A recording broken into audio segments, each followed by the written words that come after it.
Hi, everybody, and thanks for joining our weekly podcast.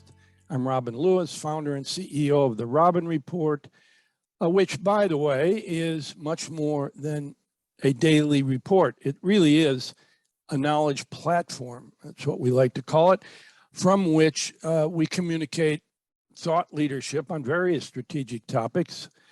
Yes, through the daily reports, but also these podcasts. And we do webinars and hopefully in the future live events. And for these podcasts, which usually is a conversation between me and our chief strategist, Shelley Kohan, who, by the way, is also a professor at FIT and Syracuse University, we decided from time to time to invite experts to discuss their work with us and our audience. So today, we are honored to have George Shaw, who founded really a super interesting company on the cutting edge of technology called Pathr, and that is spelled P-A-T-H-R, which really helps retailers and other industries utilize spatial intelligence. So welcome, George. It's great to see you again, have you back on the show. We always enjoy listening to your views on the technological advancements in the retail space. In fact, the company you founded, I believe, is really on the cutting edge of using artificial intelligence to help the industry. And George, you talk a lot about spatial intelligence, but for our listeners who might be hearing about this for the first time, can you break this down a bit? I'd be happy to. Sure. Thanks, Robin. And thanks for having me on. Really appreciate it. It's great to see you again. Welcome. So spatial intelligence, it's the understanding of the movement of people through physical spaces using machine learning and AI. Oftentimes when I'm describing what spatial intelligence is, I point to the sports world. Spatial intelligence grew out of sports analytics. I think that's a really good way to understand what it is that we do. So the NBA in 2011, they started tracking every player in every game, and they started generating metrics about the game. These were metrics that were pretty uninteresting. How far did the players run? How fast did they go? Kind of stuff like that. How many players were on the court at a given time? Spoiler alert, it's always 5. It wasn't that interesting. It wasn't until a couple of years later, 2 USC professors came along and applied machine learning to that tracking data. So imagine you have the dots moving around the basketball court. You don't know how to make sense of those dots. You apply machine learning to that problem. The machine learning finds every play in the game that a coach would care about. So they started with a pick and roll. This was the light bulb going on, was finding that pick and roll in a game automatically using machine learning based on the way the dots moved. Fast forward to now, every team in the NBA uses this kind of technology. They use that to help guide their strategies, to understand their playbooks and so on. And now we're applying that same methodology, that same thinking and the same technology to areas outside of sports. So we apply it to retail, we apply it in commercial real estate, we apply it in other areas like that, shipping and receiving, warehousing, so on and so forth. But it's really the same thinking. It's the same mentality where we track the people moving around a retail store. We typically use security cameras, loss prevention cameras, but we're able to use purpose-built sensors. There's kind of a lot of ways to track people as they move around.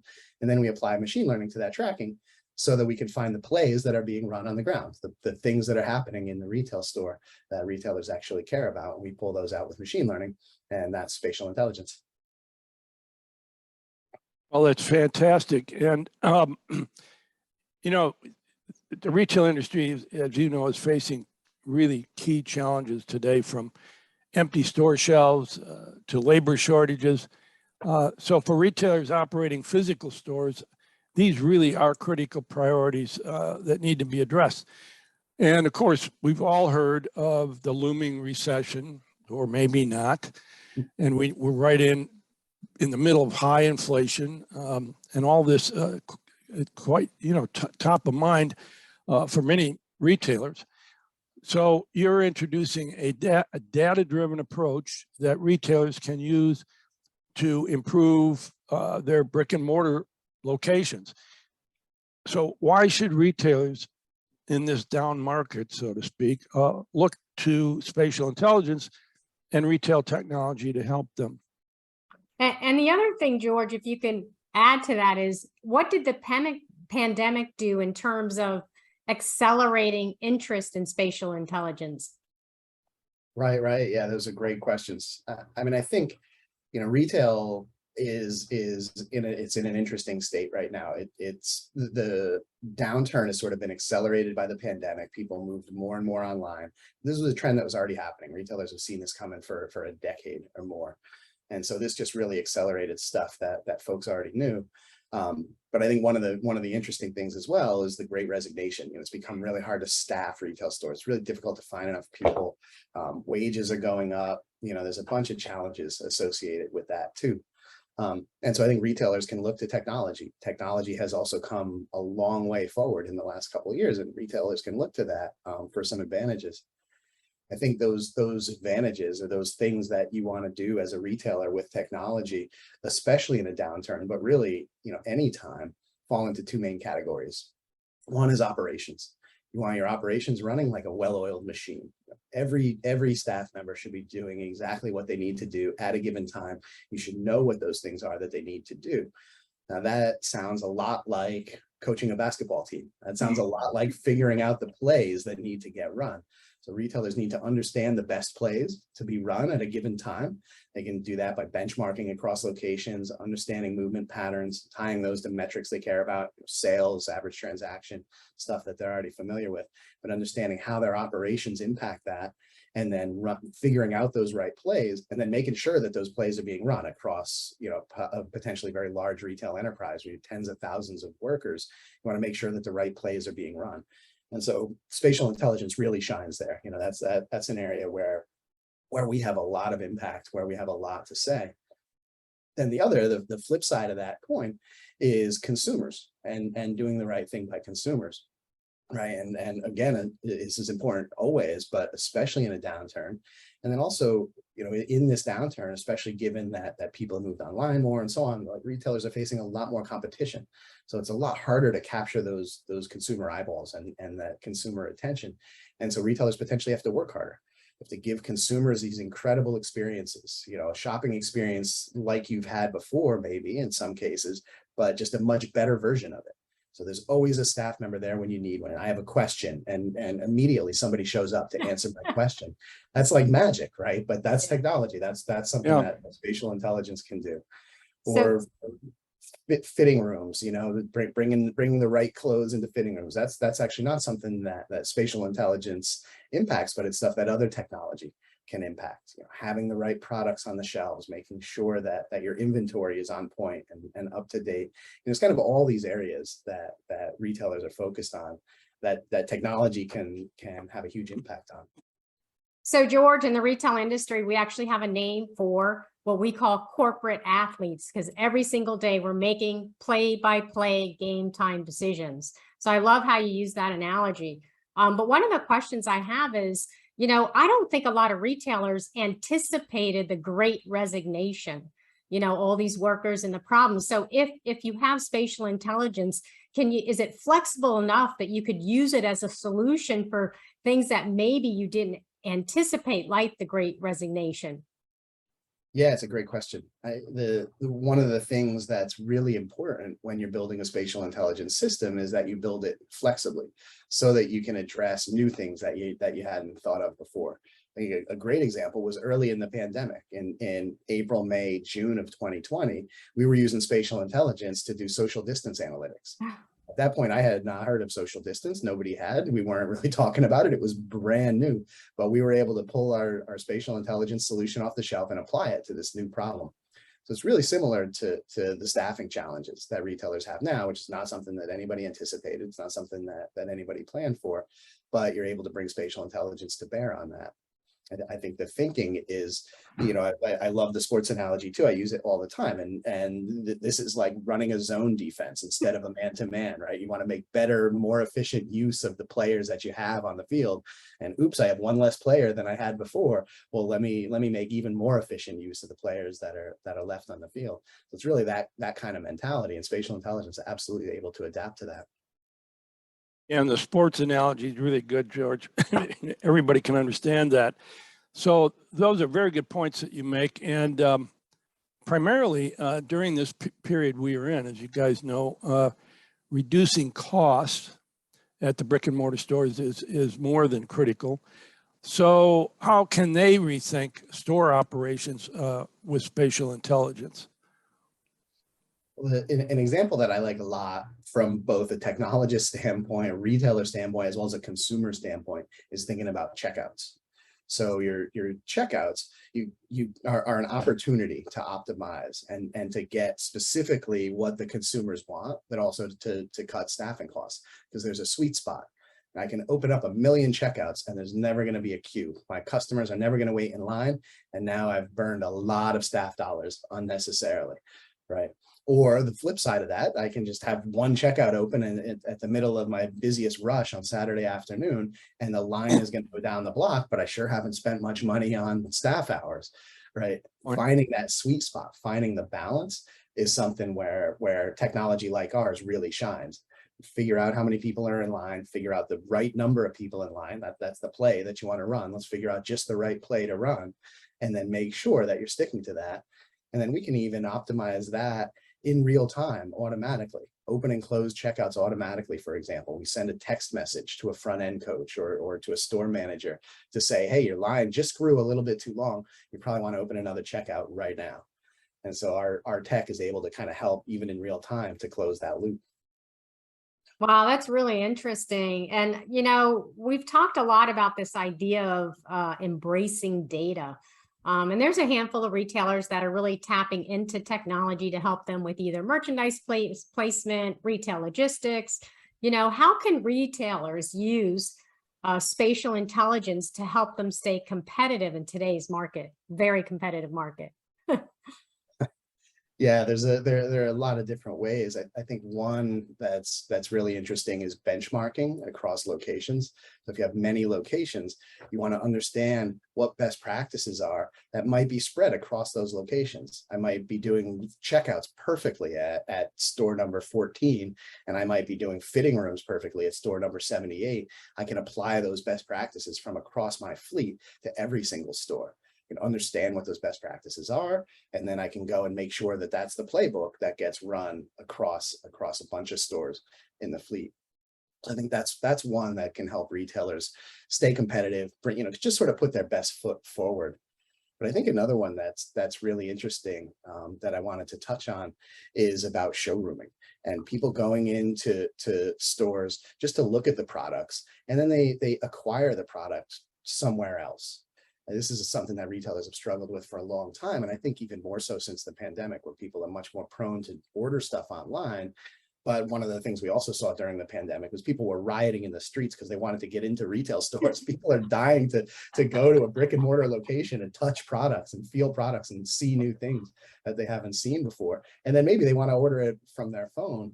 Well, I think it's really interesting to consider how you would monetize that as a retailer. How do you monetize that behavior? Rather than trying to force consumers to buy the product off your shelf while they're in your store, maybe you can monetize those eyeballs. Maybe you can charge back the manufacturer to say, we delivered 10,000 eyeballs to your product this week. That's worth some money. And so this opens up a whole new area of business for retailers that can let them, monetize the real estate that they're already sitting on. It's amazing, George, these points that you're making, and it's incredible. I mean, we're following consumers throughout the journey, throughout the shopping journey, and using it to build strategy and so forth. And I just want to put an exclamation point on the fact that data and analytics make a huge difference for a retailer that's navigating inflation. From the points you mentioned earlier, like understanding through a, kind of a granular lens, if you will, how shoppers behave inside their stores can lead retailers to decrease their losses and make decisions in a data-driven way that can have an enormous impact on their store profitability. Well, absolutely, Robin. And, George and I, we go back many, many years, and you and I have always talked about data privacy and the importance of data privacy, of course. So, how is data privacy a core part of Pathr? And how retailers, how should they be thinking about data privacy for physical retail stores? I think data privacy is important for all technologies. It's important for everything that we as the technology industry, including myself as a technologist, that we have to think about. It's something that we have to consider a lot. It's changing. It's a rapidly shifting landscape. And so what we at Pathr have done is to try to get out in front of that change, to try to be leaders and to really be thinking ahead in terms of data privacy in order to protect the general public's privacy in ways that they don't even know yet that they need protection. And the way we do that is actually really, really simple. We've taken a very simple but powerful approach, which is to not collect any data that we don't need in order to do the things that we're trying to do. So my example of optimizing checkouts, understanding how many people are in line, understanding how many checkouts are open, and making sure those two things match up. Nowhere in there requires any personally identifiable information whatsoever. And everything Pathr does is the same. We don't require any personally identifiable information at all. So we don't collect age, gender, ethnicity. We don't collect anything that would identify you as an individual. We don't re-identify you when you leave and come back, and specifically in order to protect your privacy. There's definitely demand for some of those things. Let's be honest, but we don't do those things because we're trying to take a privacy forward stance and collect as little information as we can. That's why our tagline is, you can learn a lot from a dot. That dot has no PII attached to it at all. It's just a dot, right? And you can learn a lot from how that dot moves. Yeah, this is another kind of holy grail, if you will, consumer privacy. Safeguarding consumer privacy is another exclamation point, particularly in a time when the millennials and Gen Zs are wary and actually distrustful of big business, big anything. So this has got to be one of the main priorities for a retailer. Also, there are now many data privacy regulations, right, focused on secure data. So this is a major challenge for retailers, needing to win consumers' trust. Big deal. So, George, here we are in a tough economy, especially retail. So, from your point of view, how can retailers best reposition their business for the future? Well, I think they want to get back to the two areas of fundamentals that I mentioned. Get operations as tight as they can possibly be. There should be no inefficiency, no slop in the system whatsoever. And then the other is focusing on consumers, like giving consumers brand new experiences that they haven't had before, really existing in that competitive market, trying to compete for consumer attention. So giving them the experiences that they know they want. I want to go in, I want to get a pair of pants, I want it to be the right size, I want to check out, I want to leave. That in some cases, that's what you want to do. Give me that experience in a smooth, effortless, easy way that I enjoy. Or maybe I want a brand new experience. I want something something exciting that I've never done before. Maybe that's what a retailer needs to do for different types of retailers. But I think focusing on those two areas, that's really key for retailers to position going into the future. Well, excellent, George, really excellent. And I just want to share with our audience how incredibly significant your capabilities are. I mean, being able to track consumer behavior while they are shopping, and then being able to link their shopping behavior with solutions and opportunity areas for retailers. I mean, this stuff is really awesome. So, George, thanks so much again for this insightful conversation. Certainly for retailers navigating a down market and focused on obviously reducing costs across their entire fleet, can turn to spatial intelligence technology. So how can our retailers and our audience members get in touch with you, George, to learn more about what you guys do? Well, I'm very easy to find. So folks can go on Pathr.ai. We have a contact form there, or feel free to reach out to me directly. I'm George at Pathr.ai. One of the advantages of being the founder, I get my first name at the domain name. That's great. And I think what's great about Pathr.ai is it's analytics and action. Yes. You actually do something with the information, the data, and the analytics. So thank you, George. It's always a pleasure having you on. For our listeners, you can find more of our podcast on Apple, Spotify, Buzzsprout, and the robinreport.com. Please follow us on social media, link in with us, and follow us on Twitter for the latest thoughts about the industry. Thanks, Shelley. And Thanks, Robin. Really appreciate it. George, Always a I'm going to pleasure. thank you again very much. And let me just say to our audience before we get off here, that if any of you out there have some topics that you would like Shelley and I to cover in these podcasts, please don't hesitate to send me an email at robin@therobinreport.com. And thanks again, all of you, and George, especially you. Hope we'll see you again soon. Likewise. Thanks again, Robin. Thanks again, Shelley. Bye-bye.